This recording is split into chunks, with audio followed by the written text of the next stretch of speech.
Well, hi guys, welcome back to Linda's Pantry, and today I'm super excited because this is my first video for January 2023. Welcome to 2023, people. Okay, so Lisa over at Sutton's Days has invited me once again to be a part of January, and I am so honored and thankful. And I just wanted to bring you something maybe a little bit different and something I've never done on my channel before. Even though I've done it for my family, I've never shown a video for it. So today's video I'm going to be doing is Cornish Game Hens. And I'm going to do these in 1.5 pint jars. And of course I'm using 4 jars. 4 jars is an amazing canning company. So canning supply company, I should say. Their jars are incredible. There's always a link down below. If you use Linda's Pantry, all in caps, no apostrophe, you can get an additional 10% off. But there's another way to win. So Lisa putting this together also, and I'm reading this so I don't miss out on anything. I want to give you all the ins and outs of this. 4 jars got in touch with her and they are sponsoring January. So they are giving away to the first place winner, and I'll tell you in a second how you qualify to win. They are giving away a 21 quart All-American canner, like that right there. It's a 921 with 200 4 jars lids. So that looks like this, 2 of these boxes. I'm sure they're doing wide mouth and regular mouth. That's a sleeve of 100. Very compact. There's no reason we shouldn't be stocking up and keeping 400, 500, 600 of these on our shelves at all times. If you can and rotate your food, like right now, I was just counting, there's 8 jars in my dishwasher being ready to run through of food that I've used this week, or juice, or whatever it might be. So if you're rotating your pantry, you need new lids. So don't hesitate. Go ahead and go down below and stock up, but you have a chance to win an All-American canner and 200 jar lids. That's for first place. Second place is a gift basket with a $100 Visa card. Third place is a gift basket and a $50 Visa card. And then that's not all. Lisa, who's always given away a Presto canner, 23 quart Presto canner. So that's also a big one where you can double stack pints like this one behind me. Presto is a wonderful brand. I used to have 2 Prestos before I got my All-American girls, and I just don't have room for all of them. So I've kept the ones that I use the most, and they're wonderful. But Presto is a fabulous brand. She's giving away a Presto anywhere in the United States. If it's outside the US, if you're the winner, she's going to give you a $100 Visa card instead, because she still hasn't figured out how to make that happen. So I'm super excited. This is just so exciting. So how do you win? How do you win? How do you win? Okay, so you go ahead and watch all the channels. I'm going to leave a link to everybody's channel down in the description with all this information. So if you can't remember what I said, you can go down there and read what I said, okay? All the channels are down there. Everybody's got 2 days. And we have some new people. We have people that you've seen numerous times. It's going to be a fabulous lineup. Everybody's bringing out they're bringing out the stops. I'm doing stuff I've never done for you before, like the Cornish Game Hens. You're going to love this though. And if you comment on every video, that's how you have the best chance to win. Because at the end, Lisa is going to pull a calendar day out of the hat. Whoever's video lands on that calendar day, she'll do a random picker draw, and that will be the winner. And then I'm assuming she's going to do that again and again for first, second, and third, okay? And for her canner. So absolutely easy to win. All you have to do is leave a comment. Be nice, be fun, introduce yourselves, join the community of wonderful men and women on here that love canning, whether you show us in video or you share it in the comments. All right, so let's get started. I wanted to make sure I got every little detail for that. And it's a great lineup. You want to hear the lineup? We've got that 1870s homestead. Lisa from Sutton's Days, Linda's Pantry, obviously. A Good Life Farm. Elena Cocker, okay? A Rustic Wife, okay?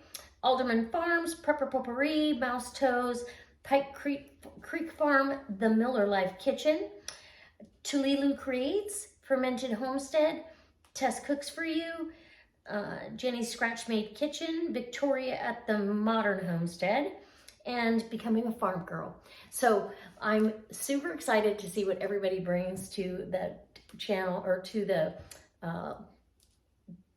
this year's January. Let's just put it that way. Anyways, yeah. Okay, I'm gonna stop and start this video, all right? So, super exciting. So, Cornish Game Hens, they're not cheap, but I've had these in the freezer for a while, and I was brainstorming with Lisa, and I was like, I don't know what, I want to bring them something really different that I haven't done before. And it dawned on me, I needed to use them, and I thought, oh, I haven't done that in a while. I haven't done it since Michael and I were together, but I typically do these in quart jars. I'm going to do them in 1.5 pint jars.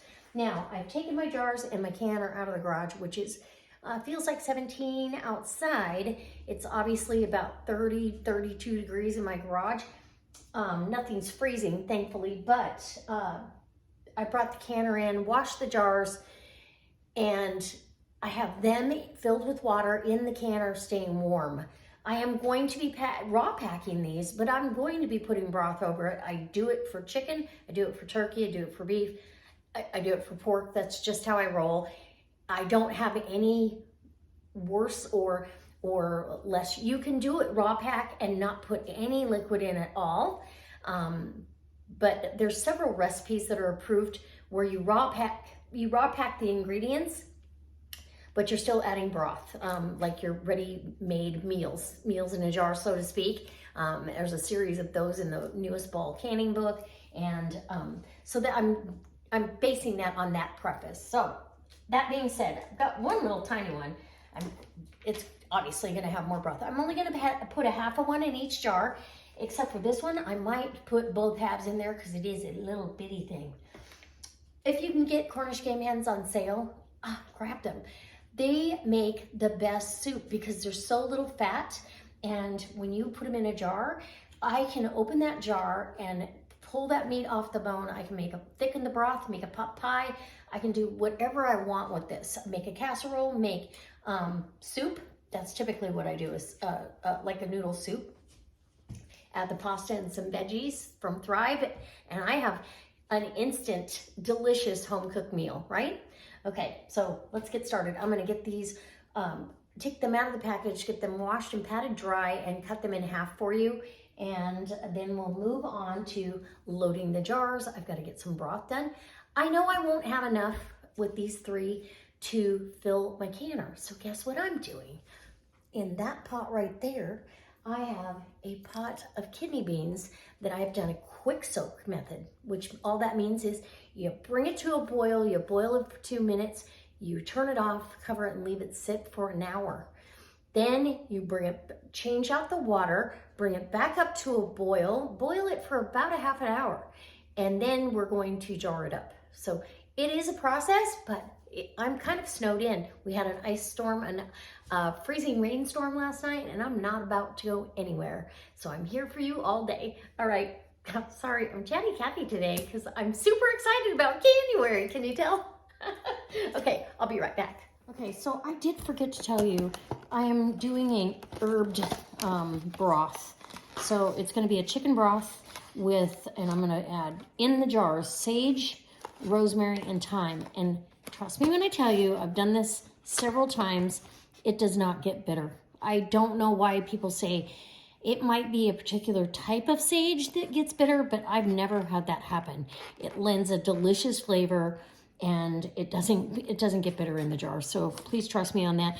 I will discard the herbs when I bring them back out, though. That's why you can can with bay leaves. I had never done that until this last year, but it comes out wonderful. So we're going to use fresh herbs, thyme, rosemary, and sage. So I've got my little birds. Look how tiny this little thing is. It's itty bitty. I'm going to put a glove on my free hand. I know, it's just what I do, okay? It makes for easy cleanup, less cross-contamination, all of the above. Okay, And I've got my Rada slicing knife, and I'm literally, these little bad boys are going right down the middle, right? Just like that. I guess I could have used the big chef knife too for this, but that's plenty of meat for me, honestly, even though that's a tiny one. That's 2 jars right there. So I'll put these back over on the plate, give me room, and the bones will literally provide a bone broth, believe it or not. Right down the center there, get through that breast bone. Maybe I will get the big chef knife out. Also a Rada knife, but there we go. The bigger bird needed the bigger knife. So get, however you need to cut that in half, get her done. And I literally went down, right down the center. And the other thing you can do, and I've done this in the past, hold the fork, we will, take your kitchen scissors, and you can cut that right down the center very easily as well. So I'm giving you a couple of options. There's literally, just as long as you get it done, right? And I want all the fat. I'm gonna leave any excess skin and fat on here because they are going to lend such a good flavor to each jar. So let's just do this one with the scissors. Good old kitchen scissors, right? And I do have tougher kitchen shears that I use for chicken and turkey, but these are pretty tender. And you can spatchcock these and put them out on the grill or in the air fryer. Cornish Game Hens are wonderful. And I do love the different, more gamey flavor that this bird lends. So now I've got all that prepped. I'm gonna clean up this mess before any cross-contamination possibilities could happen, and we'll come back. Okay, so get some hot water, I always do, on my lids. I'm gonna bring over the hot jars, 1 or 2 at a time, like I always do. I've got my herbs ready, my poultry's ready, and I'm gonna can this according to the USDA guidelines for poultry. So that includes game birds, rabbit, all that stuff. The meat timing is gonna be 90 minutes because these are 1.5 pint jars. So let me grab a jar. So these jars are hot and ready. They have, which I call this tempering, when you keep them or you heat them up like that, because I'm gonna be putting, even though it's gonna be raw packed, I'm going to be putting hot broth in there. So you need to temper the jars so you don't have any breakage. And I've already had my water in the canner measured out to the 3 inches that my canner calls for. And that 3 inches is not after you put the jars in, it's before you put the jars in. I know a lot of people do it after. And I see that and go, ooh, I wouldn't want to dry out or have my canner run dry. So I should save that water. I think I'm gonna plug up my sink and save the rest of the water. But this is how it's gonna roll. So let's do one of the little ones first. And you definitely are gonna need some vinegar. So this is going to be, and I could probably put both of those in if I wanted to, if I really wanted to. Now, do I want to do that? I might, because I still have enough room for quite a bit of liquid. So that little one is filling that jar. So I'm not gonna have as many jars as I want. See, we're gonna get some schmutz on the jar here. So let's get the rest of these jars out. And these, see, you can see they're gonna have much less. Anyways, it's yeah, it's gonna be perfect. Okay, I'm gonna get a couple more jars out and I'll be back and we'll get the broth out here and ready and get our herbs down in there. Okay, so for each jar, I'm gonna put, rosemary's pretty strong, so I would caution you to do a couple of the leaves in each jar, not a whole stick or sprig of it. I do love rosemary though. I love that pine kind of a flavor that it gives. It's very earthy, very earthy. Oh, it smells wonderful. Oh, I can smell all the herbs. Okay, so just portion it out how you think you're gonna like it, okay? I don't think I need that one. Okay, let me eyeball everybody. I think maybe just a little one in this one. Okay, so that is awesome. Okay, now I need sage leaves, and I'm going to do a couple sage leaves per jar as well. Here's another one.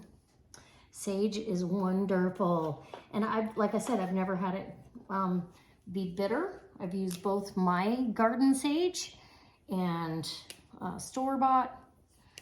Most of the time it's out of my garden, but this time it's not. And okay, so that's good. And then thyme is one of those that literally, I don't think you can go wrong. You can strip those little leaves off if you want, or put the whole stick in there. I'm gonna strip some here. I want quite a bit of thyme. Everybody could use a little more time, right? Strip them. And get these. My beans are boiling. They've got to cook a little bit longer because I don't want to go against the USDA guidelines for good cooking beans and canning them. You are not going to end up with a mushy bean. They're wonderful. So I use them in chili. I use them in any dish I need beans in. Right? Okay. So here's that. A couple more. Oh my gosh. It smells divine. This is the most time-consuming part, is stripping the thyme leaves. And like I said, you don't have to strip them. You could stick that whole stem right down in the jar, and it would be fine, just like that. Stick it out, stick it on in there. You're gonna pull it out when it's time to consume the product anyway, okay? Let me get all those stems, and I'll put that one, give that one a stem, and that one. Okay, throw this away. Now I've got the house all warmed up, toasty. Oh my gosh, okay. We're good to go. All the herbs are in. I have a broth here, and literally it's just better than bouillon, chicken broth. And I added 2 teaspoons of pepper. I love pepper, and I think in canning it comes out delicious. Everybody has their own take on what they like and what they don't like, but this is what I like. And I also added some Johnny's garlic to this. You could just add a garlic clove. So we're gonna get this up to 1 inch of headspace. I want the meat at least 1.5 inches below, and that's just kind of going with the new guidelines for chicken breast. So I'm gonna debubble, because you never know where an air pocket can hide, especially on this jar, because there's 2 of them, game birds in there. And if you don't get the air bubbles out, what happens is when they release, it will change your headspace. Like just doing that changed my headspace. Just a tad. Is the bird gonna release its own juices? Absolutely it is. Again, I'm okay with that. Okay, so I've got 1 inch of headspace, right? The jar is nice and warm. I've got my vinegar soaked paper towel. You do however you want. Yeah, that jar is warm to the touch. Grab a 4 jars, a wide mouth lid. Center that onto the, right there. Grab a ring.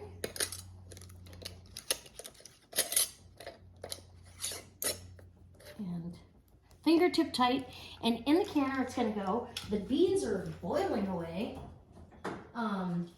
which is good. But in the canner, this little girl is going right back in.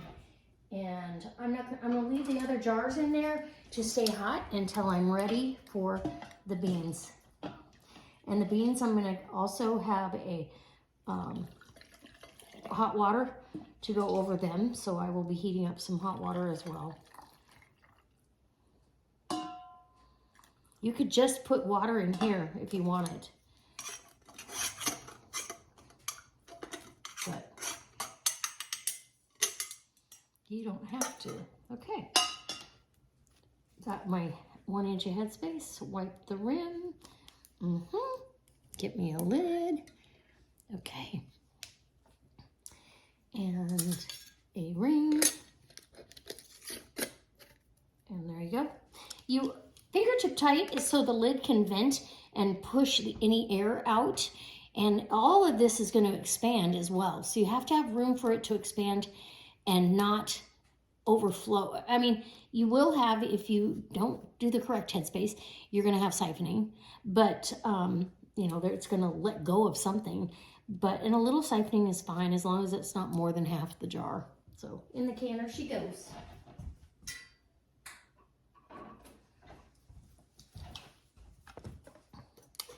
And might have to heat up some more broth. I'm just saying. Maybe.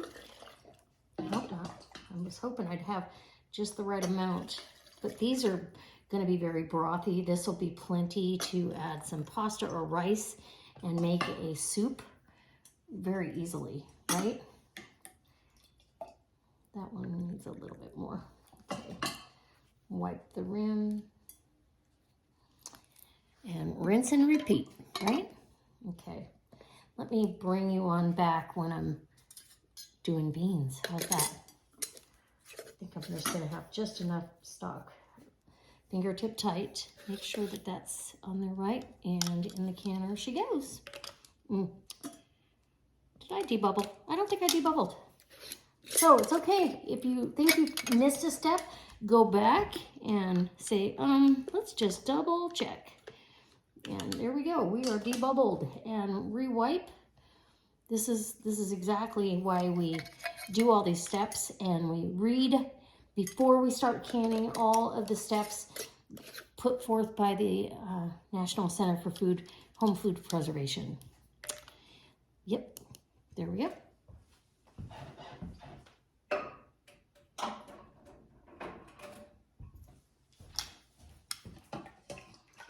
And I will be back. Okay, so it is now time for beans. I've got a slotted spoon. I'm going to drain this off. I'm putting fresh water on. And I'm going to, according to the National Center for Home Food Preservation, these were soaked. You can overnight soak or do a quick soak. I did a quick soak method. And then they were also clean water put back over them. And what else? Then I boiled them for a half hour on the stove. So this is 1 pound of beans. I am not going to fill it all the way because they're going to continue. So I really want it about 3/4 of the way full. In fact, I'm going to take a few out because they're going to continue to swell and absorb the water that I'm putting in here and rehydrate during the canning process. So I really want like 3/4 of the jar to, because kidney beans tend to swell even more. And I don't want a solid mass of beans. I actually want good liquid to bean ratio in here. I am going to put salt in here. So be ready for that. I'm going to put a teaspoon of salt per jar. And that's because, well, I like them seasoned. And let's see if that looks about right. Maybe a little bit more, not many. Just another tablespoon or so. There we go. And if I have any more, let's put this one over here so you can see it. Let me grab my salt real quick and a measuring spoon because I'm going to need it.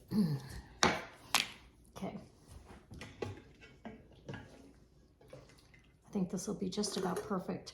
So then my canner can go for the same amount of time. Beans and poultry or meat, it's the same amount of time for canning. So I'm using the space and you know, I've got propane that I'm using, my fuel. I don't want to waste it. So being wise about what I'm using, practicing being prepared. What if, what if that's all the propane I had for a while? I buy propane once a year. I don't want to waste it. Okay, so I've got a few more beans in here, I think. I'm just gonna finish cooking them, and literally to the tooth. They've still got a little bit of texture to them. I don't know how to describe it, but not so much that, it's not you can't bite through it. You've got some resistance, that's all. Okay, I'm gonna stick these over the stove and I'll finish cooking those off. But in the meantime, we're gonna put some salt on these. And I just have kosher salt here. I'm gonna put a teaspoon, or about a teaspoon, of salt per jar. This, I just think it seasons them. They just come out so good this way. And you can use these beans in chili. You can use them in anything you like. You can smash them up and make refried beans, for that matter. Okay, now I have my hot water right there. And we're gonna go ahead and ladle in the hot water to each jar. Hopefully I have enough. And we want an inch of headspace. And an honest inch of headspace, because these are not going to let off any liquid. Go ahead and debubble, debubble, debubble. Okay. And go on to the next jar. I've got my vinegar soaked paper towel. And I already see a little bit of, and we'll grab one of these lids and a ring.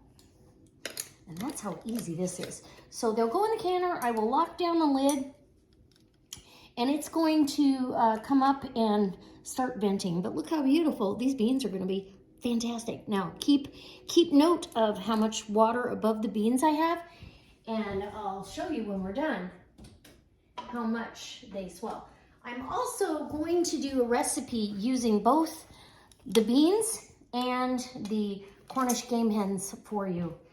So you won't be lost on, wow, did that work or didn't that work? You know what I mean? You're gonna know for sure. I'm gonna get these other two jars put together just like that. Easy peasy. All right. Oop, debubble. Don't forget. See? And you don't want to be too brutal, because you will break your beans apart a little bit. The skins have started to blister on them from cooking, and that actually let some of the liquid go. Grab another lid and a ring. And we're gonna have a full canner. This makes me feel really good. And there's nothing better than a canning session during a ice storm or a snowstorm, which either way. All right, there you go. We'll be back. Once my canner comes up and starts venting a steady stream of steam out of the petcock, then I will time that for 10 minutes. After the 10 minutes is up, I'll put the weight on. Once the weight starts releasing pressure, because the canner is under pressure at that point, it's all the air is equal, the steam is equal in there. Now it's creating pressure, and it's going to make that little weight do a hula dance. Once that starts dancing, I'm going to time this for 90 minutes, because there's no time for a 1.5 pint jar. We're going to go to the next size up, and that's 90 minutes for a quart jar. All right, I'll be back when I'm pulling them out. So exciting. So I did, I started thinking a lot of you are beginners at canning, or you're a seasoned old veteran, you've been around for a long time doing this. I wanted to go over, because I am using an all-American canner, which is the canner that 4 Jars is giving away, some of the features and what you should and shouldn't do. So you never ever want to run your canner dry. It doesn't matter if it's a Presto or an all-American. Check your manufacturer's recommendations on how much water should be in this canner before you put a jar in there. In my case, it's 3 inches of water, 2 to 3 inches. So if it's a shorter canning session, I'll always put a little less water than that. usually about 2 inches, but on a full 90 minutes or more, it has to be, and I've done as much as 100 minutes in this, and there'll still be water left in there because this is gonna release steam throughout the whole process, and you wanna make sure you've got enough water. So that's the first rule. I check the rim of my canner. You can put a thin, and we're talking as thin as lip gloss, bead of petroleum jelly. Oil tends to cook onto your canner and discolor, and it looks terrible. So, and I don't do this, but every, I don't know, twice a year, honestly, and I can all the time. I've never had a problem with my canner getting stuck. My small one, when I first got it, it got stuck, the lid got stuck, and you pop it open with a hammer. So with the claw of the hammer, it's very easy. Don't panic, it's okay. But grease or, put the petroleum jelly so your metal to metal seal is good. You check the petcock is clear. If it isn't, it's not going to shoot that steady stream of steam we need to vent the canner. And if you've got a pressure gauge, you can have that regulated every year, checked and regulated. I don't. I go by both. So I know I've hit my pressure mark if this is dancing, but then I always glance over here to make sure I'm not going up too high, and I'm maintaining the lowest temperature possible to achieve 11 pounds on the dial gauge. For me, it's 10 pounds of pressure for my altitude. That is another very, very important thing.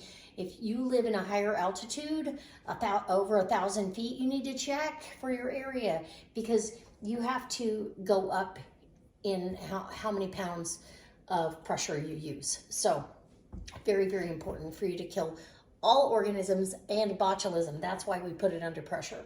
So this is now heating up. I don't like to heat it up too quickly, even though the jars are all tempered. Everything is hot. The product inside the jar, except for the birds, and they've warmed up because I put hot broth on them.